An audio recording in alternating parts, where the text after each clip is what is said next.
তো রাম রাম সবাইকে। আজ বানাবো দেশি প্রোটিন পাউডার। তো প্রথমে আমরা একটি বোলের মধ্যে নিয়ে নেব 250 গ্রাম কাঠবাদাম, 250 গ্রাম কাজু বাদাম, 250 গ্রাম আখরোট, 250 গ্রাম ভাজা বাদাম খোসা ছাড়ানো ও 500 গ্রাম ভাজা ছোলা নেব আমরা খোসা ছাড়ানো।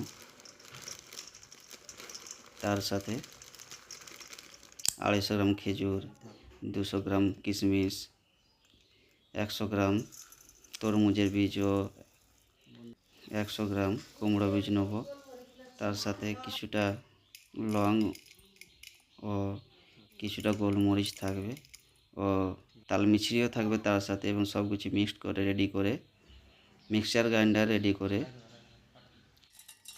আমরা ওই বোলের মধ্যে গ্রাইন্ডারের কিছু সব কিছুই দেবো।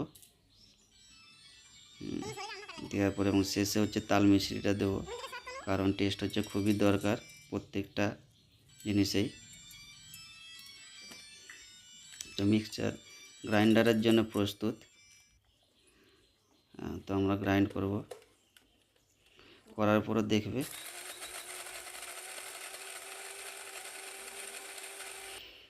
এই রকম পাউডার হবে। তো প্রথমবার মোটা ভাবটা থাকলে দ্বিতীয়বার মিক্সড করে নেবে। মিক্সড করার পর এই রকম পাউডারে পরিণত হবে। তো সবাইকেই বলবো সবাই ইউজ করতে পারো। এটা প্রচুর পরিমাণে ওয়েট বাড়ায়, আর বেশি টাকাও নেয়, 1000-1200 টাকার মতো নেয় ও 2-2.5 মাস চলে যায়। তো এটা যদি গরম 1 গ্লাস দুধের সাথে 2 চামচ এই প্রোটিন পাউডার, 2টো কলা, 1 চামচ মধু ও 2টো যদি খেজুরে দিয়ে মিক্স করে খাওয়া হয় তো ওয়েট হচ্ছে বাড়বেই, কারণ এটা আমি নিজে ইউজ করি। তো প্রচুর হচ্ছে ওয়েটও বাড়ে, এর কোনো সাইড ইফেক্ট নয়, এটা ন্যাচারাল। হ্যাঁ, এবং হচ্ছে খুবই উপযোগী যারা হচ্ছে অ্যাথলেটিক, রানিং বা জিমিং করো, তাদের জন্য খুবই উপযোগী।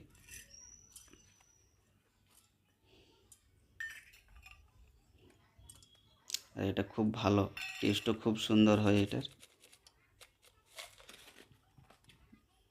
তো হচ্ছে আমার প্রোটিন পাউডার রেডি। তো আমি এটা খুবই ইউজ করি আর ভালো লাগে খেতে খুব। তো সবাই ইউজ করো, এর হচ্ছে রেজাল্ট খুবই ভালো পাবে তোমরা। তো আমার প্রোটিন পাউডার হচ্ছে কমপ্লিট। ধন্যবাদ সবাইকে।